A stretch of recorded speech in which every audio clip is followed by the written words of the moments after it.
Hello and welcome. Polar coordinates for today. I've got two brand new questions. They're not even in my books yet. Unfortunately, probably the writing's too small to actually see them. That's why it says polars and polars there.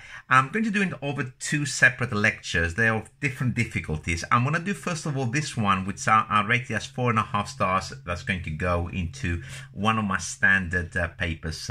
And then this probably is going to go into the SPX range. Okay, let's look at this question here first of all. What does he actually say? The following polar equations are given. So we got an R1 is equal to the cos of theta, and this runs between 0 and pi, and it says equal as well, doesn't really matter. And R2 is 1 over cos of theta minus sine theta, and this has some bizarre limits. It runs between minus pi over 4 and 5 pi over 4. So again, it's a pi difference. Actually, no, is it pi? No, it's more than a pi between the two. There's minus pi over 4, so it's 3 pi over 2. Very bizarre range. Okay, so what do we want to do with this? The following polar equations are given. Okay, find in exact simplified form the area of the larger regions bounded between R1 and R2. So it's then these two curves or objects enclose a finite region, and they want the area of the larger of the two. In fact, I will probably work out the smaller because it's actually easier. I'm just looking at the answer there. So I'll change the question for this video. I'll put the smaller of the two regions. Okay, so as I said, this question is 4.5 star.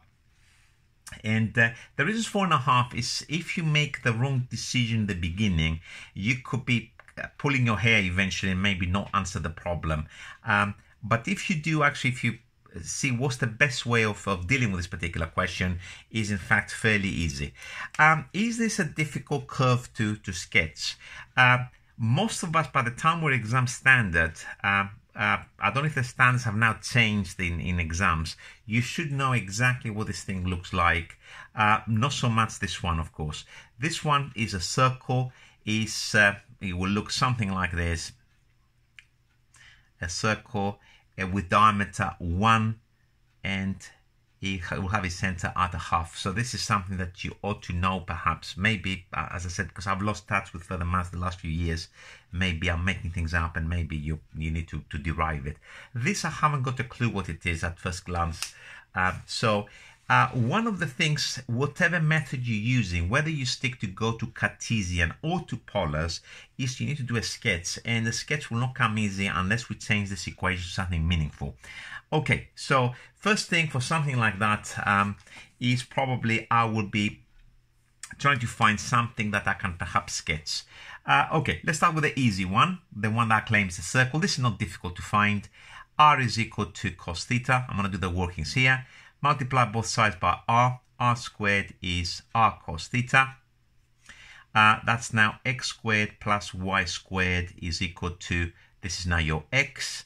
And of course, it's the circle I've just mentioned, because of course you can rewrite it as x squared plus x plus y squared is equal to 0.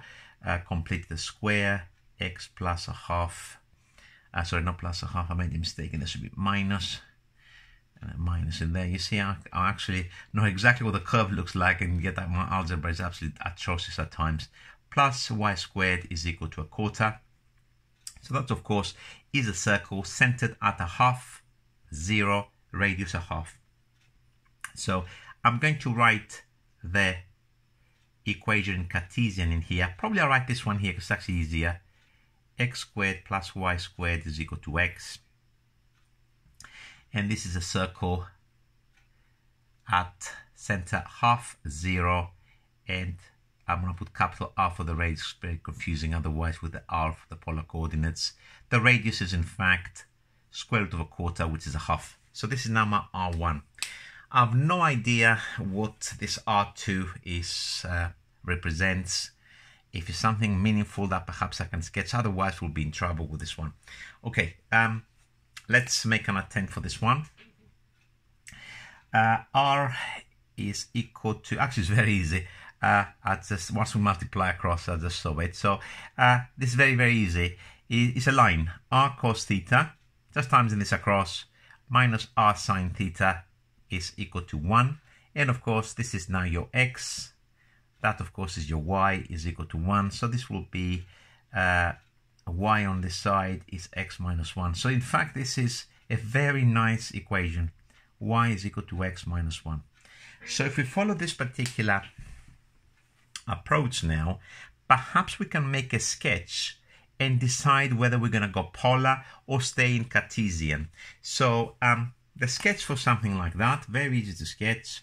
This is now my origin. This is my initial line, okay, which I'm going to superimpose with a set of Cartesian axes.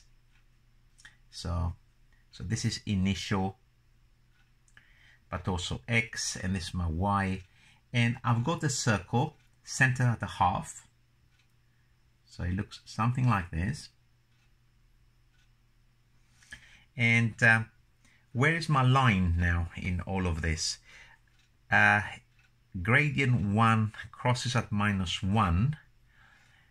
It crosses here when X is equal to 1, Y is equal to 0. And if it's going at minus 1, I cannot see it. I need to, in order to configure it, this is now the region. Okay, it will be something like that. We're trying to find basically this bit here. Okay, the question is, what is this point here? So let's solve simultaneously in Cartesian, it's easier. So x squared plus y squared is equal to x. And I'm going to substitute this y in there. So x squared plus x minus 1 all squared is equal to x. Quick tidy. Minus x is equal to 0. 2x squared. This will factorize, or x minus 1 is a solution anyway, so it should give us a nice answer for the other one. 2x squared minus 3x plus 1 is equal to 0. And this will be, of course, an x minus 1 for this point here. And a 2x minus 1 minus 2x minus 3x. It does work. So this intersect at 1, which we already knew, and a half. And the y will be 0.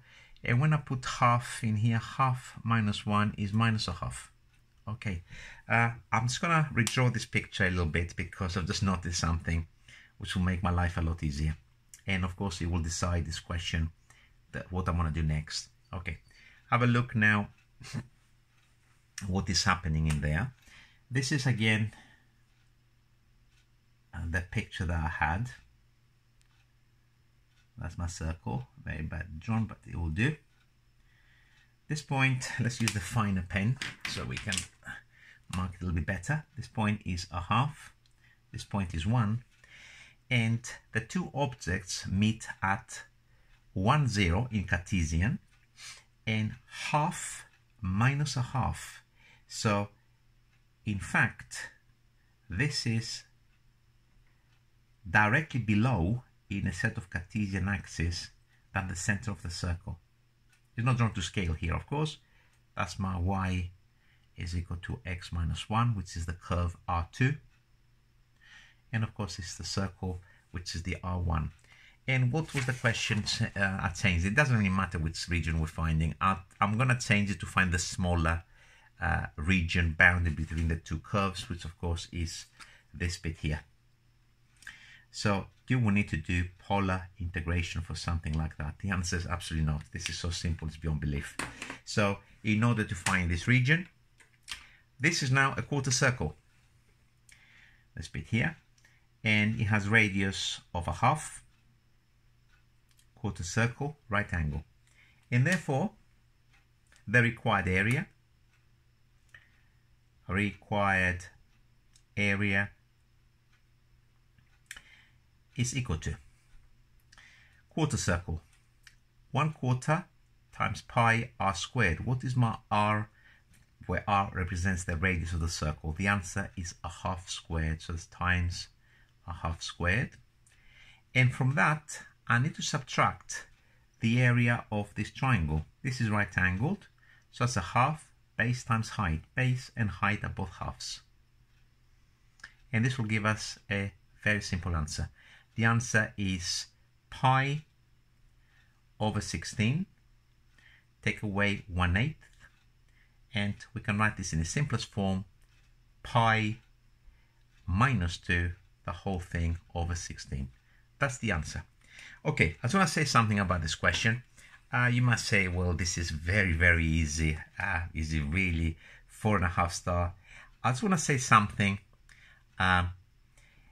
Every skill in life, when the man who knows how to do this particular job or this skill looks very, very easy, it's a very different ball game when you try it yourself. So don't be deceived by how easily it was, how quickly this nut was cracked open under exam conditions. And if you had to stand on your own 2 feet, all it takes a bad decision, and this, you could be pulling your hair. I mean, if you were to go into polar coordinates for something like this, you don't spot the right angle. So to stay in Cartesian, trying to integrate, find limits now in terms of theta to find the polar sector, which is something like this, it would have been an absolute and utter nightmare. It will work, but it will not be a sensible thing to do. Anyway, this is the end of the lecture. I hope you followed it. I hope you enjoyed it, and I'll be signing out. I'll see you soon.